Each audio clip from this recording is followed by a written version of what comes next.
कृष्णा, राधे राधे। भगतजनों, हिंदू पंचांग के अनुसार भाद्रपद माह के शुक्ल पक्ष की तृतीया तिथि को हरतालिका तीज का त्योहार मनाया जाता है। इस दिन मां गौरा और भगवान शिव जी की विधि पूर्वक पूजा की जाती है। ये व्रत सुहागिन महिलाओं के द्वारा सुख सौभाग्य की कामना के लिए रखा जाता है। वहीं पर कुंवारी लड़कियां भी इस व्रत को अच्छे वर की कामना के लिए करती हैं। ये व्रत निर्जला होता है। इस दिन व्रत रखने वाली महिलाएं करवा चौथ की ही तरह शाम को चंद्रोदय होने के बाद चंद्रमा को अर्घ देकर अपना व्रत खोलती हैं। धार्मिक मान्यता है कि इस व्रत को करने से वैवाहिक जीवन सुखमय रहता है और पति पत्नी के बीच आपसी तालमेल, आपसी प्रेम बढ़ता है। हरतालिका तीज पूजा के लिए सबसे पहले भगवान शिव, माता पार्वती और भगवान गणेश की मिट्टी की मूर्ति की जरूरत होती है।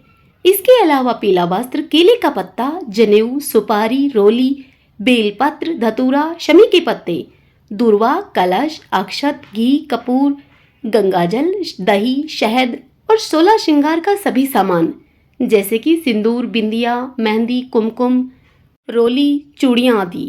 हरतालिका तीज व्रत के दिन प्रातःकाल में उठकर स्नान आदि करने के बाद आप स्वच्छ वस्त्र धारण करें।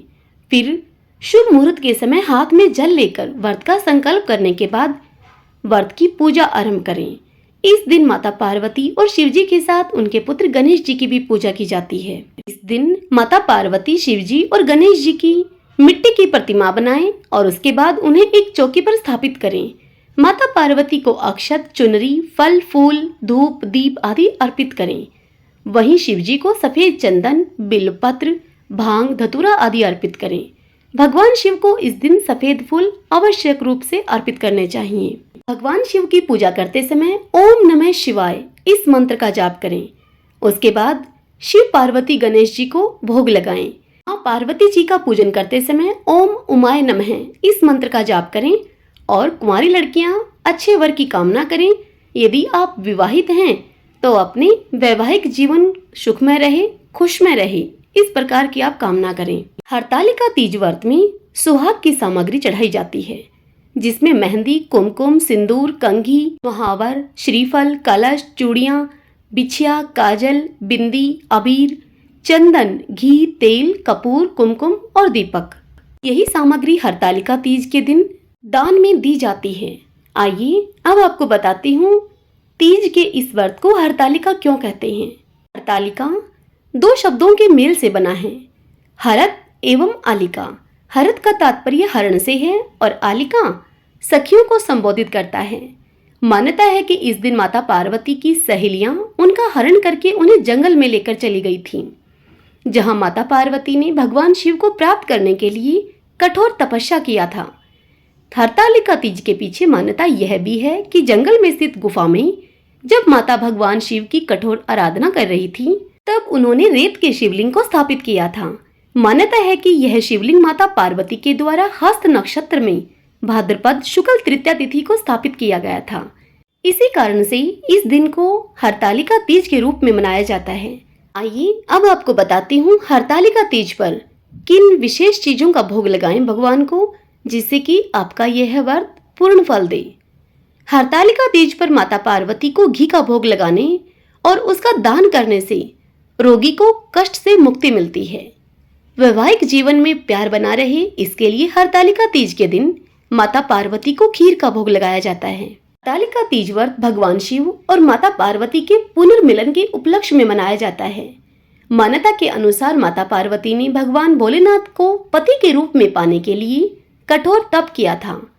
इस दौरान भाद्रपद में शुक्ल पक्ष की तृतीया के दिन हस्त नक्षत्र में माता पार्वती ने रेत से शिवलिंग का निर्माण किया और भोलेनाथ की आराधना में मगन होकर रात्रि भर जागरण किया, जिससे कि माता पार्वती के कठोर तप को देखकर भगवान शिव ने उन्हें अपने वामंग, उन्हें अपनी पत्नी के रूप में स्वीकार किया।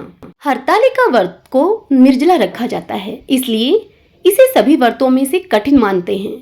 इस अवसर पर सुहागिन महिलाएं और कुंवारी कन्याएं माता पार्वती, भगवान शिव और गणेश जी की विधि विधान से पूजा करती हैं। सुहागिन महिलाएं सुखी दाम्पत्य जीवन और पति की लंबी आयु के लिए निर्जला व्रत रखेंगी। वहीं पर कुंवारी कन्याएं, कुंवारी युवतियां मनचाहे वर के लिए यह व्रत रखती हैं। इस व्रत में फलाहार का सेवन तो दूर, सुहागिन महिलाएं जल तक का सेवन भी नहीं करती हैं। व्रत के दूसरे दिन स्नान पूजन करने के बाद व्रत का पारण किया जाता है। हरतालिका तीज पूजा के समय माता पार्वती को चढ़ाई गई सुहाग की पिटारी अगले दिन सास के चरण स्पर्श कराकर किसी ब्राह्मणी को दान में दे देनी चाहिए। हरतालिका तीज के दिन माता पार्वती की खूब मन और भाव के साथ आरती उतारें और उन्हें सिंदूर चढ़ाएं, हलवे और ककड़ी का भोग भी लगाएं। आइए अब हरतालिका व्रत की हम कथा सुनते हैं। सब बोलिए शिव शंकर भगवान पार्वती माता की जय, तीज माता की जय। एक समय भगवान शंकर माता पार्वती से कहने लगे कि देवी, एक बार तुमने हिमालय पर्वत पर जाकर गंगा किनारे मुझको पति के रूप में पाने के लिए कठिन तपस्या प्रारंभ की थी। उसी घोर तपस्या के समय नारद जी हिमालय के पास गए और उनसे कहा कि विष्णु भगवान आपकी कन्या के साथ विवाह करना चाहते हैं। नारद जी की बनावटी बात को तुम्हारे पिता ने स्वीकार कर लिया।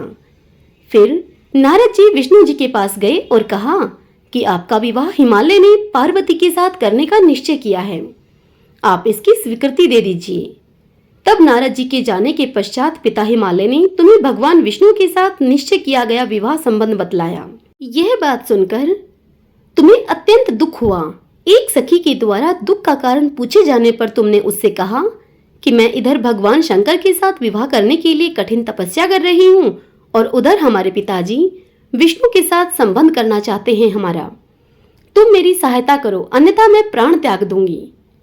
सखी ने धीरज देते हुए तुमसे कहा कि मैं तुम्हें ऐसे वन में लेकर चलूंगी कि तुम्हारे पिता को कुछ पता न चलेगा। हे देवी पार्वती, इस प्रकार तुम अपनी सखी की सम्मति से घने जंगल में चली गई।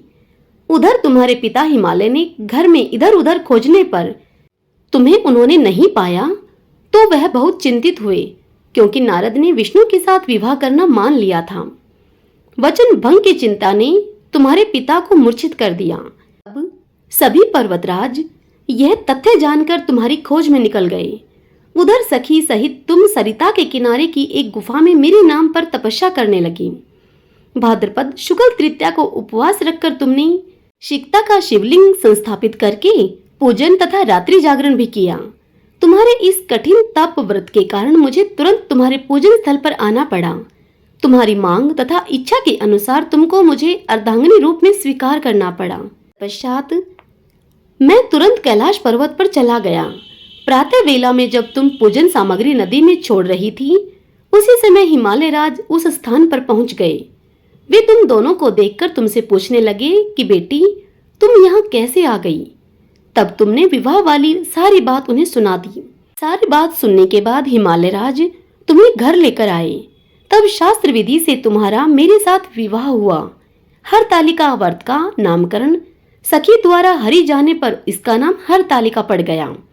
शंकर जी ने पार्वती से यह भी बताया कि जो स्त्री इस व्रत को परम श्रद्धा से करेगी उसे तुम्हारे समान ही अचल सुहाग मिलेगा।